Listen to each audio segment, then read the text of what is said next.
Teman-teman sekalian, pada kesempatan ini kita akan membicarakan tentang transformasi universitas. Ingat, pada bagian-bagian 2/3 perkuliahan kita di kajian strategi global, kita memang lebih banyak membicarakan tentang permasalahan transformasi universitas.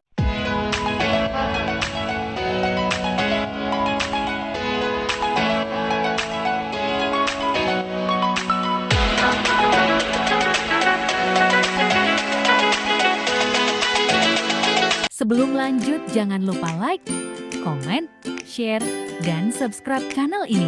Terima kasih, selamat menonton, semoga bermanfaat. Assalamualaikum warahmatullahi wabarakatuh.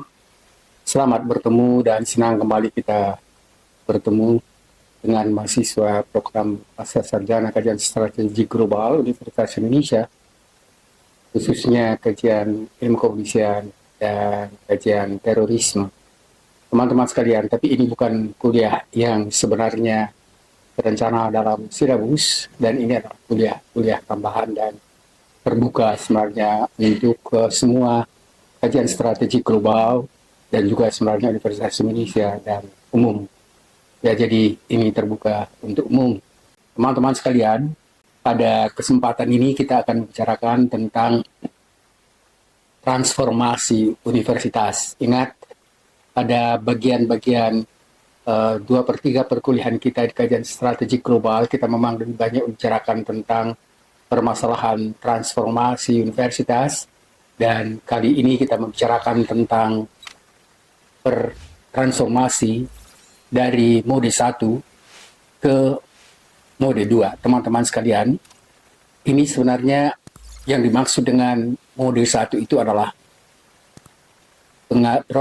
prinsip pendidikan dan pengajaran yang selama ini dilakukan berdasarkan pendekatan monodisipliner, lalu bertransformasi ke mode 2, dan mode 2 yang dimaksud di sini adalah bagaimana sekarang pengajaran pendidikan di universitas, terutama sekali di program S2 dan S3, lebih banyak sebenarnya mengembangkan pendekatan baru yang disebut dengan mode 2, dan ini sebenarnya adalah pendekatan yang oleh penulis yang akan kita jelaskan berikutnya itu adalah satu pendekatan yang sifatnya kolaboratif atau sering sebenarnya disebut dengan pendekatan post-disipliner.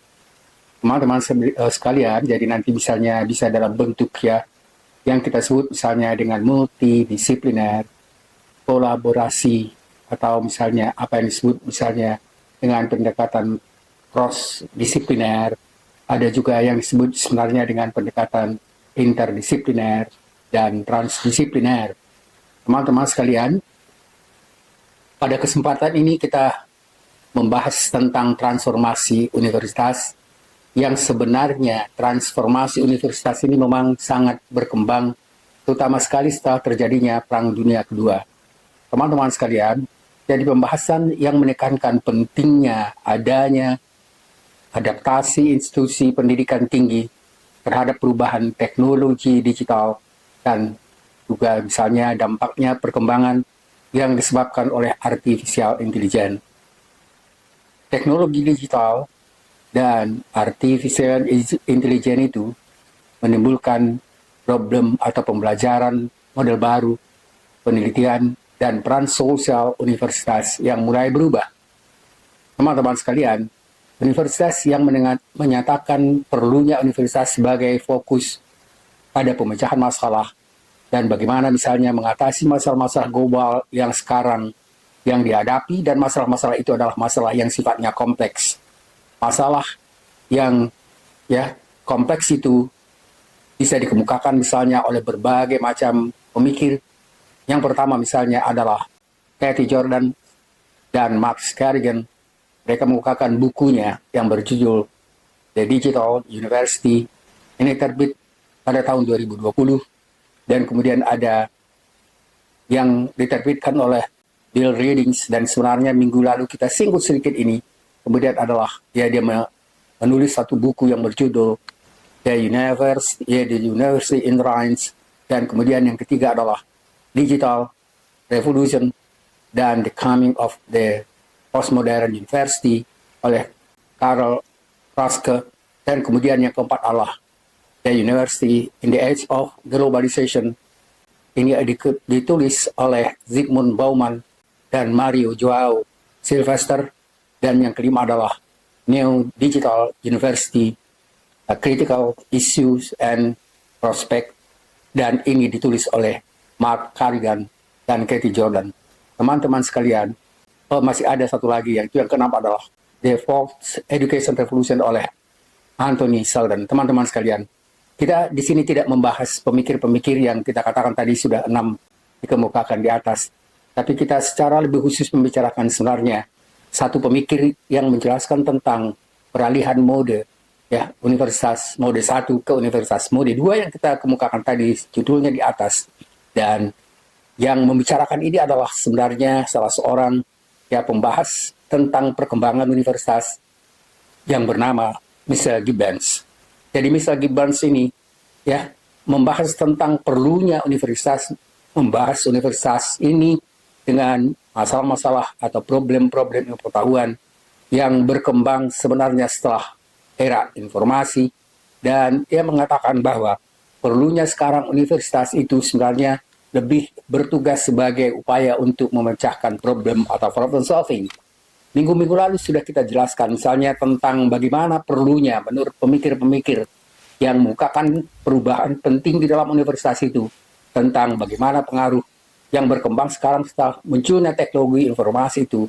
Dan kemudian mereka mengatakan bahwa kita sebenarnya sekarang lebih banyak memikirkan dan menyelesaikan masalah-masalah yang ada di hadapan kita dan di hadapan ke depan, karena masalah-masalah itu berkembang dengan sangat cepat karena perubahan atau perkembangan teknologi yang memang juga sangat cepat. Teman-teman sekalian, Michel Gibbons ini adalah seorang sosiolog. Dia adalah akademisi yang dikenal karena membuat atau memberikan kontribusi dalam berbagai macam bidang ilmu pengetahuan, dan terutama sekali yang berkaitan dengan kebijakan teknologi. Ia menulis buku The New Production of Knowledge, The Dynamic of Science and Research in Contemporary Society. Buku ini terbit pada tahun 1994, teman-teman sekalian. Buku yang ditulisnya ini, ia memperkenalkan sebenarnya konsep yang kita katakan tadi di atas adalah Universitas Model 1 dan Universitas Model 2. Ia membedakan itu atas pembelajaran dan memproduksi, bagaimana misalnya universitas itu diharapkan memproduksi ilmu pengetahuan. Dalam produksi pengetahuan, sebuah universitas atau sebuah model, ia menggambarkan model itu sebagai pergeseran dari produksi universitas model lama atau tradisional, ya, ke universitas yang sebenarnya masih penuh menerapkan pendekatan-pendekatan lama, pendekatan monodisipliner, dan kemudian ia mengatakan bahwa sekarang kita sebenarnya menghadapi masalah-masalah yang bukan, ya, masalah-masalah yang masalah-masalah yang dikatakan misalnya disipliner itu adalah masalah-masalah yang sederhana, masalah-masalah yang anggap sebenarnya tidak berkaitan antara satu masalah dengan masalah lain, tapi sekarang kita menghadapi apa yang disebut sebagai masalah yang sangat kompleks, yang saling berkaitan satu dengan yang lain, yang oleh karena itu ia menekankan, ya, perlunya universitas memulai memasukkan pendekatan baru, dan proses-proses pembelajaran yang baru di universitas itu adalah bagaimana misalnya universitas memberikan pemecahan dan membahas masalah-masalah yang problem yang kompleks itu, dan itu sekarang yang dianggap memang sangat perlu misalnya mulai dikembangkan. Teman-teman sekalian, ia memasukkan dan menjelaskan bahwa produksi pengetahuan itu lebih, ya, ilmu pengetahuan yang mengharuskan para ilmuwan bekerja bersama atau bersifat kolaboratif dan multidisipliner. Dari teman-teman sekalian, pendekatan baru ini dia sebut sebagai pendekatan berbasis pada aplikasi praktis. Mengapa dikatakan praktis? Karena memang tidak mungkin misalnya ilmuwan yang mempelajari bidang-bidang ilmu satu persatu seperti dulu dan menganggap tidak ada kaitan antara misalnya masalah yang satu dengan masalah yang lain. Karena begitu kita misalnya membicarakan tentang masalah perkotaan misalnya, jelas sekali masalah perkotaan itu adalah masalah yang sangat kompleks. Masalah yang berkaitan misalnya dengan transportasi yang kompleks, komunikasi yang kompleks, perdagangan yang kompleks, kesehatan yang kompleks, dan berbagai macam masalah yang satu sama lain itu saling berkaitan. Dan oleh karena itu sebenarnya ya Gibbons menyatakan bahwa saatnya universitas itu tidak mungkin lagi hanya melakukan pendekatan yang sifatnya monodisipliner, tapi diperlukan pendekatan baru yang tadi kita sebut sebagai, dan dia sebut sebagai model 2. Jadi model 2 ini adalah model yang dia anggap memang sekarang mau tidak mau harus diikuti terutama sekali ya pada program pasca sarjana. Walaupun sekarang misalnya di Eropa dan Amerika, sekarang mereka mulai program S1 pun sebenarnya sudah membicarakan tentang pendekatan-pendekatan baru. Apa yang kita sebut tadi misalnya dengan pendekatan yang sifatnya ya bukan hanya monodisipliner, tapi dilengkapi dengan pendekatan multi, cross-disipliner, dan interdisipliner. Teman-teman sekalian, paling tidak misalnya mengenalkan pendekatan-pendekatan baru itu secara sederhana. Gibbons menyelesaikan pendidikannya di Inggris, dan sepanjang karirnya, ia berperan penting dalam studi yang terkait dengan perkembangan ilmu pengetahuan, inovasi, dan kebijakan ilmiah. Ia juga pernah menjabat sebagai Sekretaris Jenderal Asosiasi Universitas Persemakmuran. Ini adalah asosiasi yang berada di bawah Commonwealth atau universitas yang bekas jajahan Inggris. Jadi sebenarnya ini ya satu perkumpulan atau asosiasi dari berbagai macam universitas yang ada di bawah ya negara-negara yang sekarang disebut dia sebagai Commonwealth, tapi itu adalah bekas jajahan Inggris. Teman-teman sekalian, jadi ia mengatakan dan terlibat dalam pengembangan kebijakan pendidikan tinggi di berbagai negara yang tadi kita sebut sebagai negara bekas jajahan Inggris itu. Karya Gibbons berfokus pada interaksi antara ilmu pengetahuan, teknologi, dan masyarakat, dan dengan perhatian khusus sebenarnya pada bagaimana pengetahuan dan produksi digunakan untuk konteks sosial yang lebih luas. Teman-teman sekalian, jadi gagasannya mengenai model ilmu pengetahuan 2 ini ya telah banyak diadopsi dalam diskusi tentang kebijakan penelitian dan pendidikan tinggi di seluruh dunia.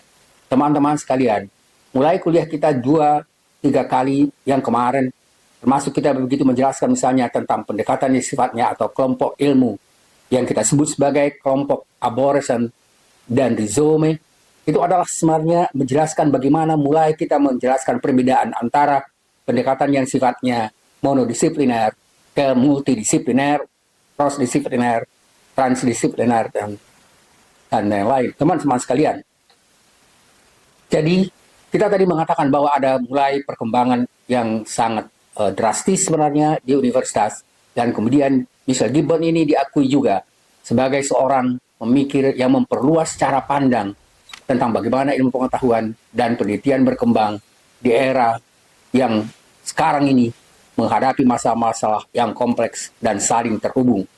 Teman-teman sekalian, Michel Gibbons bersama rekan-rekannya sebenarnya memperkenalkan konsep mode 2 knowledge production ini dalam bukunya yang kita katakan tadi.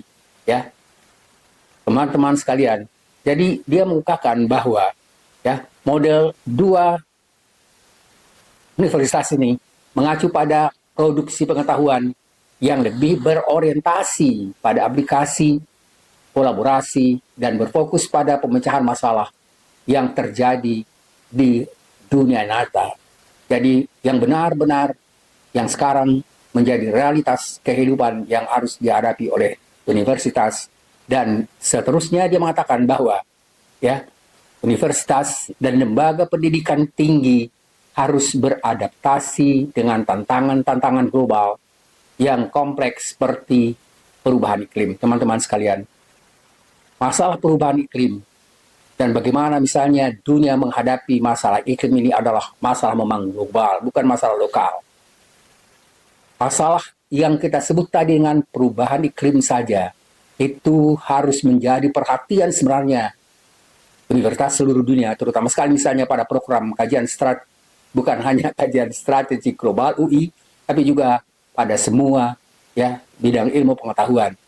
Dan teman-teman sekalian, karena permasalahan apa yang kita sebut tadi dengan ya masalah ekologi itu adalah masalah yang memang mengancam kehidupan kita bersama di seluruh dunia ini, di seluruh alam ini.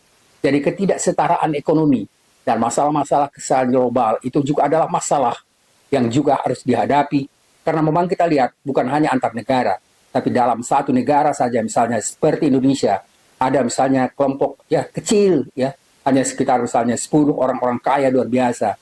Kemudian ada di tengahnya ya sedikit tentang orang-orang ya katakanlah kaya, tapi tidak seperti kelompok kaya nomor satu, dan yang paling banyak adalah masyarakat di bawah. Dan coba kita bayangkan kalau misalnya ada guru-guru aja yang hanya bergaji 300.000 per bulan. Ini adalah sebenarnya kelompok miskin. Jadi teman-teman sekalian, kelompok miskin itu sangat besar, dan ini adalah masalah sebenarnya yang menjadi perhatian di dunia. Dan sekarang justru negara-negara kaya pun sebenarnya mereka selalu mengatakan bahwa bagaimana caranya untuk bisa menghilangkan ya kesenjangan yang luar biasa antara negara-negara kaya dengan negara miskin. Kita kembali ke Gibbons, dia menyarankan bahwa universitas tidak hanya menjadi pusat pengembangan pengetahuan teoritis, tetapi harus berperan sebagai agen perubahan. Teman-teman sekalian, memang ini termasuk sekarang sebenarnya tugas utama dari universitas. Jadi sebagai agen perubahan sosial dan bekerja sama secara lintas disiplin, lintas sektor untuk mencari solusi praktis atas masalah-masalah yang dihadapi ini. Teman-teman sekalian, ini sebenarnya yang menarik, yang merupakan tantangan juga. Harus adanya kerjasama antar universitas secara global. Masalah-masalah ini sebenarnya memberikan atau membentuk kesadaran baru bahwa kita memang muncul atau hidup bersama di dunia yang satu, dan mencoba bersama-sama mengatasi berbagai masalah yang muncul di hadapan kita bersama. Teman-teman sekalian, Gibbons mencerminkan pergeseran paradigma dalam pendidikan tinggi, di mana menurutnya universitas diharapkan lebih berkontribusi pada masyarakat dengan cara secara langsung dan relevan dengan tangan-tangan besar yang dihadapi. Teman-teman sekalian, jadi Gibbons ini sebenarnya mengharapkan bagaimana misalnya kerjasama untuk menghadapi masalah-masalah yang ada di depan kita, dan kemudian bagaimana misalnya kita secara relevan langsung yang melakukan kerjasama yang besar dihadapi ya, untuk bisa mengatasi masalah-masalah yang kita katakan tadi, kita hadapi secara bersama. Jadi jelas sebenarnya pandangan yang dimukakan oleh Gibson tadi juga sebenarnya berkaitan dengan pemikir-pemikir lain. Tadi kita katakan misalnya pada bagian atas misalnya di depan, bagaimana pemikiran Jason Fried dan teman-temannya. Sekarang kita sedikit menjelaskan tentang pemikiran dari Jason Fried Heiner tentang fungsi universitas. Dia mengatakan bahwa ya universitas yang disebut sebagai ya universitas yang harus memiliki pandangan kritis terhadap pendidikan tradisional, termasuk fungsi universitas. Ia juga mengatakan dan berpendapat bahwa universitas saat ini sering sekali tidak relevan lagi dengan kebutuhan dunia kerja modern. Tidak relevan lagi karena terutama dalam industri teknologi dan perkembangan yang begitu besar dan perubahan bisnis yang begitu cepat. Teman-teman sekalian, kita merasakan sekarang ini, dan banyak sekali kita lihat misalnya mal-mal besar itu tutup ya, karena sekarang tergilas oleh pendekatan baru, di mana misalnya orang misalnya dengan hanya menelpon dari rumah, dalam waktu singkat mereka misalnya dalam 1-2 hari mereka sudah memperoleh apa yang mereka perlukan itu, dan hanya dengan melalui handphone. Sekarang kita lihat bagaimana perubahan-perubahan yang terjadi secara luar biasa di dunia bisnis. Jadi industri teknologi dan bisnis misalnya itu salah satu contoh besar bagaimana misalnya dampak perubahan itu. Dan mereka menyoroti beberapa poin-poin penting terkait dengan peran universitas. Sekarang kita coba lihat misalnya apa yang dianggap peran universitas yang berubah itu. Yang pertama adalah tentang overvalued degree. Jadi dikatakan bahwa ya oleh Freud dan Hansen yang kita kemukakan tadi di atas, mereka mengatakan bahwa gelar universitas sering sekali dianggap terlalu penting oleh masyarakat. Padahal menurut mereka itu sebenarnya tidak terlalu penting dan yang paling banyak diperlukan adalah keterampilan yang dibutuhkan di dunia nyata ini dan tidak diajarkan di lingkungan akademis. Itu permasalahan utama, teman-teman.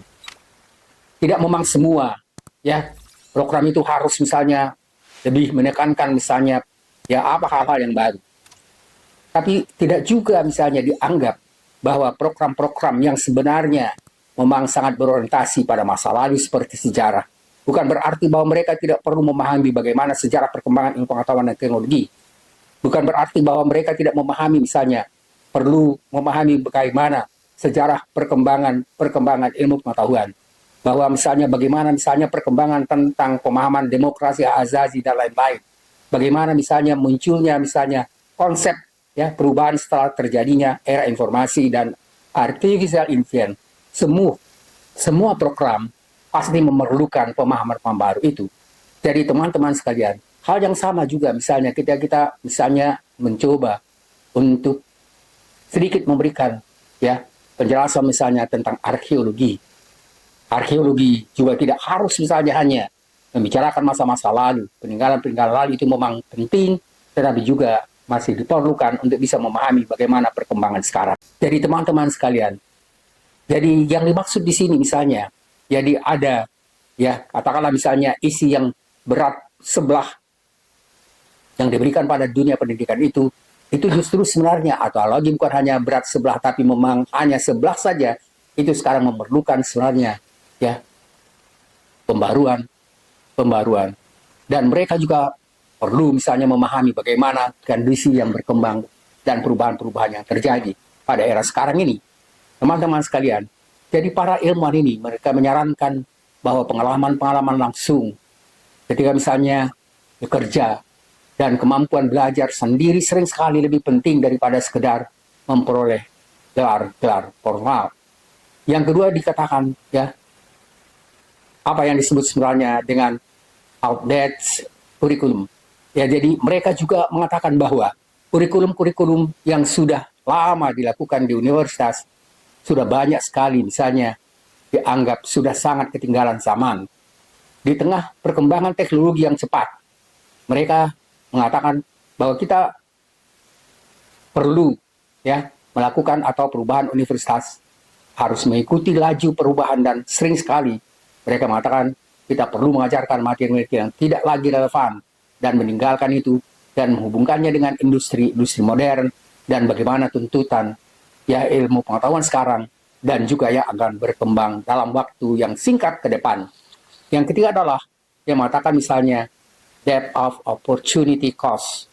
Jadi para ilmuwan ya termasuk misalnya Freud dan Hansen menekankan bahwa universitas sering sekali membebani mahasiswa dengan utang besar tanpa jaminan pekerjaan yang memadai setelah lulus. Artinya begini, utang besar di sini adalah tidak berutang bukan hanya dalam pengertian misalnya yang memiliki utang karena memang diperlukan untuk belanja atau keperluan pendidikan, tetapi juga misalnya utang dalam pengertian sebenarnya kita tidak memberikan modal pada mahasiswa bagaimana mereka bisa melihat dan mengatasi masalah-masalah yang mereka akan hadapi setelah mereka lulus dari universitas.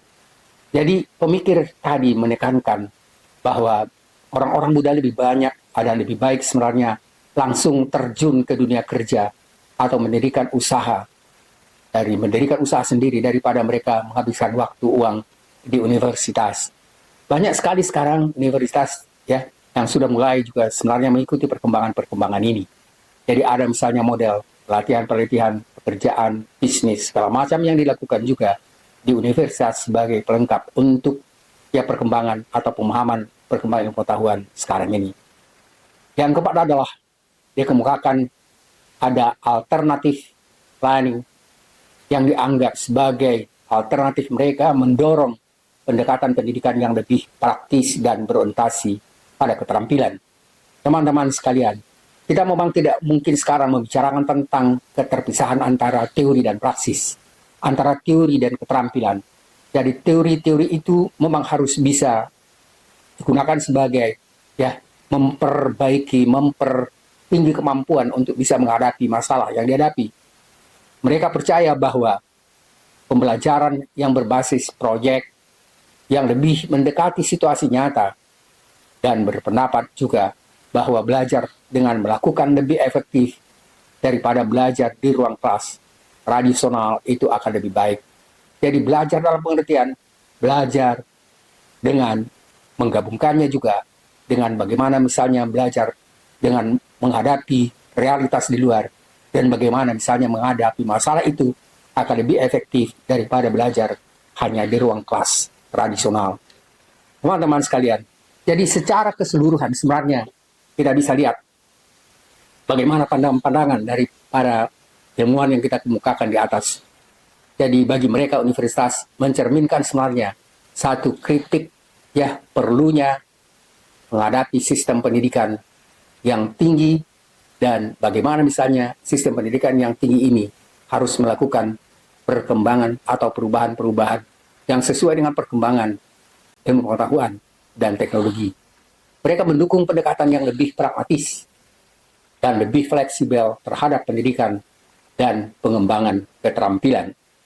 Teman-teman sekalian, jadi jelaslah bahwa pokok pikiran misalnya Gibbons dan juga yang kita jelaskan sebagai pendukungnya, mereka mengatakan bahwa diperlukan sebenarnya bentuk pengetahuan baru, dan bagaimana misalnya ilmu pengetahuan itu bergerak secara dinamis, dan juga misalnya riset-riset yang dilakukan pada masyarakat-masyarakat yang berkembang sekarang. Teman-teman sekalian, pokok pikiran utama dari misal Gibbons yang kita katakan sebenarnya ini adalah tokoh penting yang kita bicarakan di sini, dan kemudian beberapa pemikir lain untuk mendukung sebenarnya pemikiran Gibbons. Dan dalam bukunya yang dikatakan tadi, The New Production of Knowledge, The Dynamics of Science and Research in Contemporary Society, yang terbit pada tahun 1994 ini adalah menyatakan tentang perubahan fundamental dalam cara ilmu pengetahuan dan pengetahuan diproduksi di masyarakat kontemporer. Gibbons dan timnya memperkenalkan, jadi sebenarnya itu karena mereka sebenarnya bukan menulis satu buku, tetapi mereka seperti satu tim yang mencoba misalnya menentukan dan menjelaskan bagaimana perlunya universitas mengikuti perubahan dan perkembangan sekarang. Jadi Gibbons dan timnya itu memperkenalkan konsep baru, dan Gibbons mengatakan misalnya konsep universitas mode 2 dan dalam produksi pengetahuan yang berbeda dari produksi pengetahuan yang dilakukan pada mode 1 atau universitas tradisional, yang merupakan model-model yang menurutnya sebenarnya sudah harus melakukan perkembangan dan perubahan. Teman-teman sekalian, jadi mode 1 menggambarkan ilmu pengetahuan tradisional yang bersifat akademik, disiplin secara ketat, dan dihasilkan dalam konteks universitas atau lembaga penelitian formal.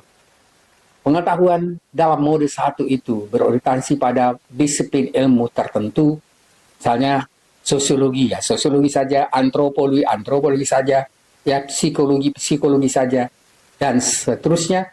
Dan sering sekali misalnya ini berfokus pada teori-teori fundamental dan kurang memikirkan bagaimana perkembangan-perkembangan dari teori, apalagi aplikasi teori itu. Yang kedua adalah model 2 ini. Jadi kalau tadi saya katakan model 1, maka pada universitas model 2 ini adalah berbeda, karena pada model 2 ini dia lebih menekankan pada produksi pengetahuan yang lebih kontekstual. Jadi bukan hanya kontekstual tetapi juga multidisiplin. Jadi teman-teman sekalian, jadi pendekatannya sifatnya misalnya disipliner itu dianggap tidak memadai lagi, dan diperlukan pendekatan baru yang disebut dengan multidisipliner, dan ini nanti adalah bagian-bagian perkuliahan pokok bahasan yang akan kita jelaskan berikutnya. Dan kemudian misalnya bisa cross-disipliner, bisa interdisipliner, dan transdisipliner. Dan transdisipliner itu sebenarnya adalah salah satu pendekatan atau metode atau mode yang diperlukan untuk bisa menjelaskan dan menyelesaikan masalah-masalah yang sangat luas dan sangat berkaitan satu sama lain. Seperti tadi kita berikan di depan, contohnya misalnya pemanasan global. Jadi masalah-masalah yang berorientasi praktis di dunia nyata itu adalah masalah yang dianggap penting sekarang dihadapi. Yang berikutnya teman-teman sekalian, mode ini bersifat kolaboratif dan sering sekali melibatkan berbagai ilmuwan, aktor, termasuk industri, pemerintahan, masyarakat secara luas. Jadi teman-teman, ini jelas sekali sebenarnya pada apa yang dikatakan misalnya Universitas Model 2 ini yang dikemukakan oleh Gibbon City dan juga sebenarnya yang lain. Mereka mengatakan bahwa sekarang universitas itu tidak menyendiri dan terpisah dari lingkungan masyarakat luas. Para ilmuwan juga harus misalnya ada melihat bagaimana perkembangan di sekitar mereka dan diperlukan kerjasama yang sifatnya kolaboratif. Teman-teman sekalian, kerjasama kolaboratif itu nanti akan lebih luas sebenarnya ketika kita mencoba menjelaskan tentang apa yang kita sebut dengan pendekatan transdisipliner. Teman-teman sekalian, ini hanya bagian pengantar untuk kita bisa masuk nanti secara rinci menjelaskan pendekatan multidisipliner, cross-disipliner, interdisipliner, dan transdisipliner. Dan pada pendekatan transdisipliner itu benar-benar memerlukan kolaborasi yang sangat luas, bukan hanya antara akademisi, antara ilmuwan, tetapi juga misalnya masyarakat non-akademis. Teman-teman sekalian, jadi kita mengatakan bahwa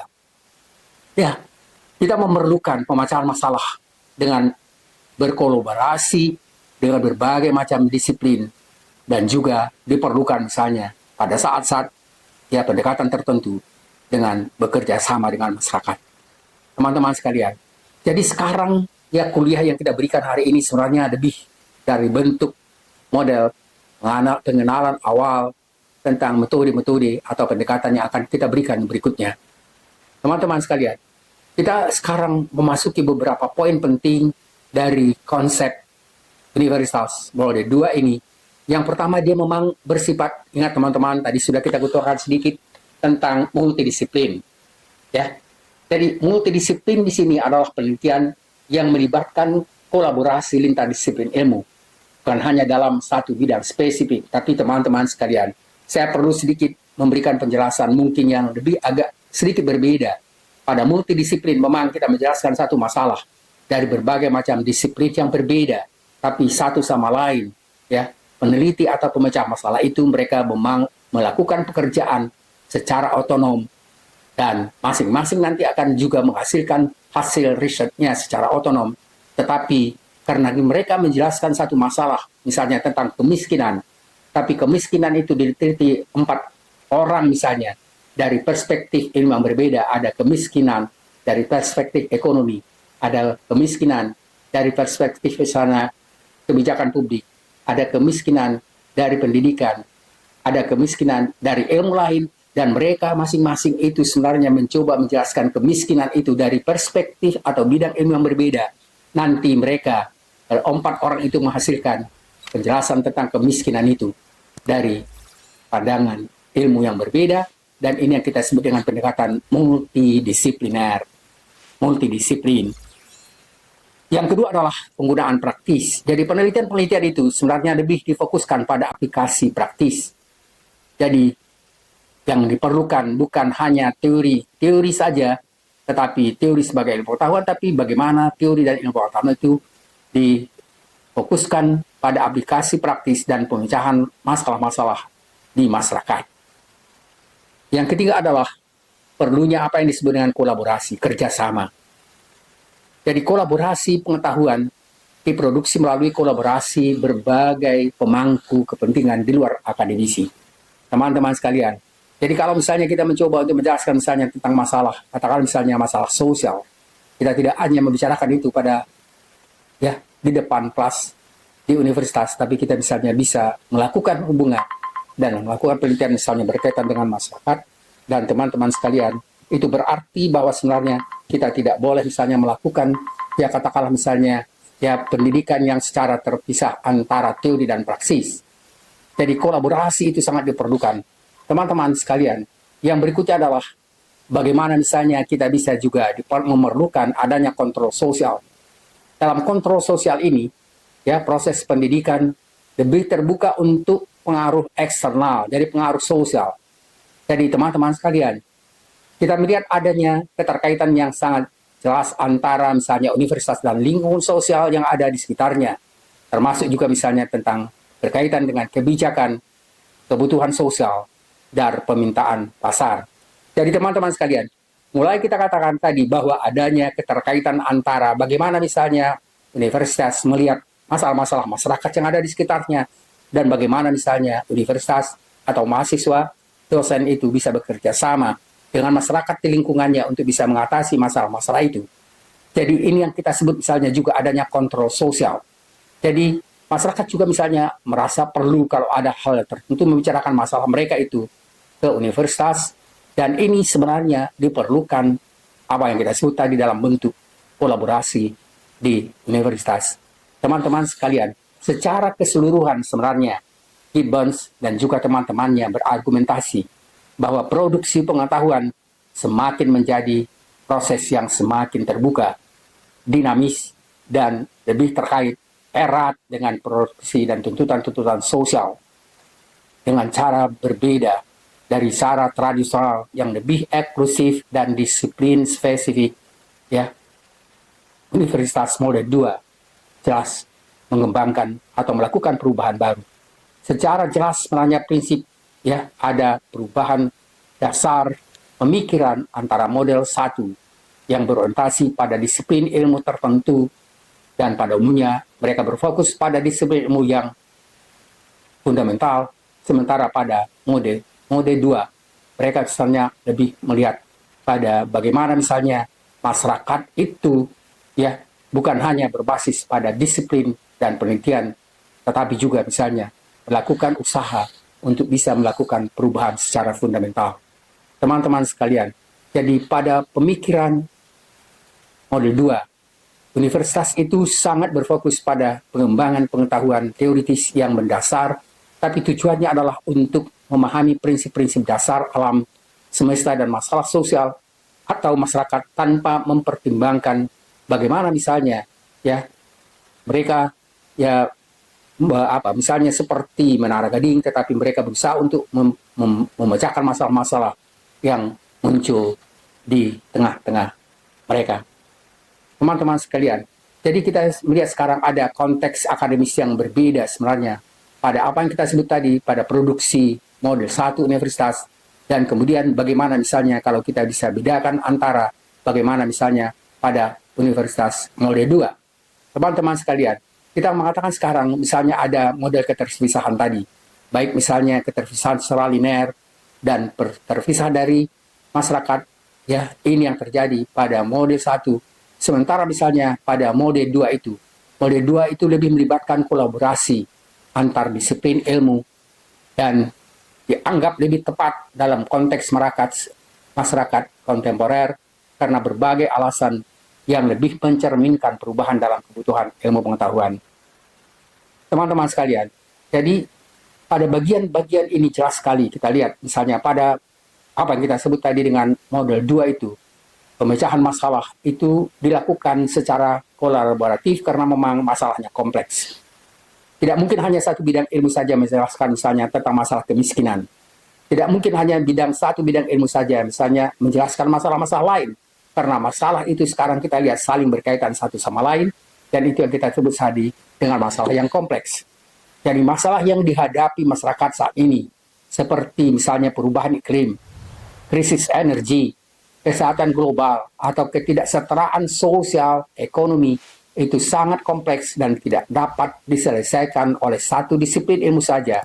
Oleh karena itu misalnya harus ada kerjasama antara disiplin ekonomi, sosial, ya, teknologi, kesehatan, dan lain-lain. Jadi model 2 ini adalah memungkinkan kolaborasi antara disiplin-disiplin ilmu ya untuk menghasilkan solusi yang lebih komprehensif dan relevan. Yang kedua adalah bagaimana misalnya kompleksitas dan adaptabilitas. Pada model 2 ini, fleksibilitas dan pendekatannya memungkinkan peneliti dari berbagai macam bidang ilmu dan latar belakang disiplin untuk bekerja sama dan beradaptasi dengan cepat terhadap perubahan-perubahan sosial, teknologi, atau misalnya ekonomi yang berada di lingkungan mereka. Hal ini berbeda dari model 1 yang cenderung kaku dan terfokus pada bidang tertentu. Yang ketiga adalah pada Universitas Model 2 ini ada konteks aplikasi. Dalam konteks 2 ini penelitian dilakukan dalam konteks yang lebih terbuka dan aplikasi nyata yang berarti bahwa pengetahuan diproduksi untuk langsung diterapkan pada masalah-masalah praktis. Teman-teman sekalian, ini sebenarnya meningkatkan relevansi pengetahuan yang dihasilkan dan membuatnya lebih mudah untuk diimplementasikan di luar lingkungan akademik, seperti juga misalnya di industri, perindustrian, atau juga misalnya masyarakat umum. Yang keempat adalah kolaborasi lintas sektor. Teman-teman sekalian, kolaborasi lintas sektor pada mode 2 ini melibatkan setidaknya tidak hanya akademisi tetapi juga industri, pemerintah, dan masyarakat dalam proses produksi ilmu pengetahuan.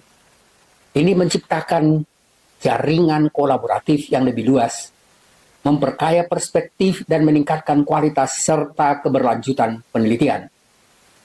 Yang kelima adalah tanggap terhadap kebutuhan sosial. Jadi penelitian pada Universitas Model 2 ini, penelitian dalam Model 2 lebih beresponsif terhadap kebutuhan sosial dan permintaan pasar. Karena itu, pada Model 2 ini, universitas lebih melibatkan berbagai macam pemangku kepentingan. Hasil penelitiannya juga lebih mungkin untuk memenuhi masyarakat dan kebutuhan masyarakat secara nyata. Ini menjadikannya lebih relevan dan bermanfaat langsung di tengah-tengah masyarakat. Perlunya pendekatan multidisiplin ini. Dan ini termasuk inti sebenarnya dari apa yang kita katakan tadi, bahwa ke depan universitas, apalagi misalnya di kajian strategi global terutama sekali, waktu itu program itu memang dibuka mementingkan atau memikirkan pentingnya mengatasi masalah secara kolaboratif dan menekankan pada pendekatan-pendekatan baru, dan salah satu di antaranya adalah multidisiplin. Ya, teman-teman sekalian, dengan melibatkan beberapa disiplin ilmu, model ya Universitas 2 ini mendorong pendekatan yang lebih integratif, menghasilkan pengetahuan yang tidak hanya terbatas pada satu perspektif akademik. Dan hal ini penting dalam memecahkan masalah yang membutuhkan sudut pandang ekonomi, masalah sosial, ilmiah, teknologi, dan budaya secara bersamaan. Yang ketujuh adalah perlunya inovasi yang lebih cepat dan relevan. Pada Universitas Model 2 lebih berorientasi pada aplikasi, pada inovasi, dan juga inovasi yang dapat menjadi lebih cepat dan lebih relevan dengan kebutuhan masyarakat. Penelitian yang dilakukan berbasis kolaborasi lintas disiplin dan juga lebih mengidentifikasi peluang baru untuk inovasi baru, baik dalam produk, kebijakan, maupun dalam bentuk layanan. Yang kedelapan adalah demokratisasi pengetahuan. Dalam mode 2 ini, produksi pengetahuan tidak lagi hanya berfokus atau selesai pada batas-batas lingkungan akademik elit tertentu, tetapi berbagai pemangku kepentingan, termasuk masyarakat umum, sektor swasta, dapat berpartisipasi, dan semua ini pada gilirannya memperkaya proses penelitian dan memperluas dampaknya. Secara keseluruhan dari penjelasan kita sebenarnya di atas lebih jelas bahwa Universitas Mode 2 ini dianggap lebih tepat karena memungkinkan ilmu pengetahuan dan pengetahuan untuk lebih terhubung dengan dunia nyata. Dia relevan dengan dunia nyata dan mencoba mengatasi masalah-masalah yang berkembang di dunia nyata itu, dan sekarang universitas itu menjadi problem solving, menjadi pemecah masalah. Teman-teman sekalian, jadi kita melihat bagaimana misalnya universitas sekarang ini diharapkan untuk bisa mengikuti perkembangan baru, dan setidaknya ada 7 ilmuwan yang saya jelaskan di atas, walaupun fokusnya lebih pada Gibbons, ya tetapi sebenarnya itu adalah upaya kuliah-kuliah kita pada hari ini sebagai dasar untuk bisa memasuki tentang ya berbagai macam pendekatan pada pendekatan baru yang akan kita jelaskan pada kuliah-kuliah berikutnya. Harapan saya adalah penjelasan ini bisa memperluas dan memperdalam pemahaman kita dan lebih melihat bagaimana misalnya teman-teman yang ada di universitas melihat pentingnya apa yang disebut perlunya transformasi baru di universitas menghadapi perkembangan dan perubahan yang cepat, terutama setelah munculnya era teknologi informasi dan artificial intelligence. Teman-teman sekalian, itu adalah kuliah kita dan diskusi kita pada saat ini, pada hari ini. Mudah-mudahan ada manfaatnya dan saya ucapkan terima kasih. Assalamualaikum warahmatullahi wabarakatuh. Ya. Siap. 3 menit ya.